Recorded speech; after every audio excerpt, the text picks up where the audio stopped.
హైదరాబాద్ జిల్లా స్థానిక సంస్థల ఎమ్మెల్సీ ఎన్నికల పోలింగ్ కోసం ఏర్పాట్లు పూర్తి చేశారు. రేపు ఉదయం 8 నుంచి సాయంత్రం 4 వరకు పోలింగ్ జరుగుతుంది. ఈ ఎన్నికల్లో కాంగ్రెస్, బీఆర్ఎస్ పోటీ నుంచి తప్పుకున్నాయి. ఎంఐఎం, బీజేపీ మాత్రమే బరిలో ఉన్నాయి.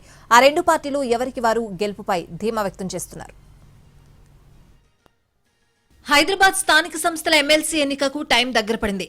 బుధవారం ఉదయం 8 గంటలకు జీహెచ్ఎంసీ ప్రధాన కార్యాలయంలో పోలింగ్ ప్రక్రియ ప్రారంభం కానుంది. సాయంత్రం 4 గంటల వరకు ఓటు వేసేందుకు అవకాశం కల్పించారు. ఈ ఎన్నికల్లో 112 మందికి ఓటు హక్కుంది. 81 మంది కార్పొరేటర్లు, 31 మంది ఎక్స్ అఫీషియో సభ్యులు ఓటు వేసే అవకాశం ఉంది. జీహెచ్ఎంసీ హెడ్ ఆఫీసులో 2 పోలింగ్ కేంద్రాలను ఏర్పాటు చేశారు. 1వ బూత్లో కార్పొరేటర్లు ఓటేసేలా ఏర్పాట్లు చేశారు. ఎక్స్ అఫీషియో సభ్యులు బూత్ నెంబర్ 2లో ఓటేస్తారు. ఎన్నిక జరిగే సమయంలో ఒక్కో పోలింగ్ కేంద్రంలో 4 చొప్పున సిబ్బంది ఉంటారు. ఒక ప్రిసైడింగ్ అధికారితో పాటు 3 పోలింగ్ అధికారులుంటారు. ఇప్పటికే సిబ్బందికి మెటీరియల్ అందజేశారు. పోలింగ్ కేంద్రాల వద్ద 144 సెక్షన్ అమల్లో ఉంది. 250 మంది పోలీసులు బందోబస్తులో పాల్గొంటున్నారు. ఇక ఈ ఎన్నికల్లో కాంగ్రెస్, బీఆర్ఎస్ పోటీ నుంచి తప్పుకున్నాయి.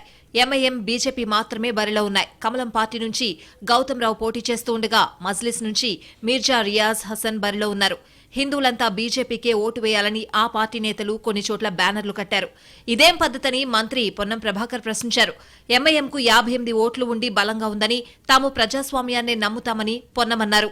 హైదరాబాద్ ఎమ్మెల్సీ స్థానిక సంస్థల ఎన్నికలకు మొత్తం ఓట్లే 112. ఆ 112 ఓట్లలో బీఆర్ఎస్కి 24, బీజేపీకి 24 మొత్తం కలిస్తే కూడా వాళ్ళ మెజారిటీ రాదు. 50 ఎంఐఎం ఉన్నాయి, కాంగ్రెస్ 14 ఉన్నాయి. ఈ విధంగా ఉన్నటువంటి ఓటింగ్ ప్యాటర్న్లా 50 ఓట్ల అబ్సల్యూట్ మెజార్టీతో ఉన్నటువంటి ఎంఐఎం గెలుస్తుంటే 24 ఓట్లున్న బీజేపీ పోటీ చేస్తూ హిందువులైన వాళ్ళు ఓట్లు వేయాలని రెచ్చగొడితే ఏమర్థం ఉన్నది? ఇందులో టీఆర్ఎస్ పార్టీ ఓటు బహిష్కరించింది. కాంగ్రెస్ పార్టీకి ప్రజాస్వామ్యం మీద విశ్వాసం ఉన్నది. భారతీయ జనతా పార్టీకి ఓటేయం.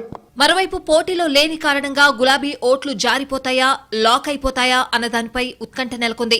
ఎవరికీ మద్దతివ్వాల్సిన అవసరం లేదని, ఓటింగ్లో కూడా ఎవరూ పాల్గొనవద్దని బీఆర్ఎస్ ప్రకటించింది. మరి ఆ పార్టీ సభ్యులు అధిష్టానం మాటకు కట్టుబడి ఉంటారా లేదా?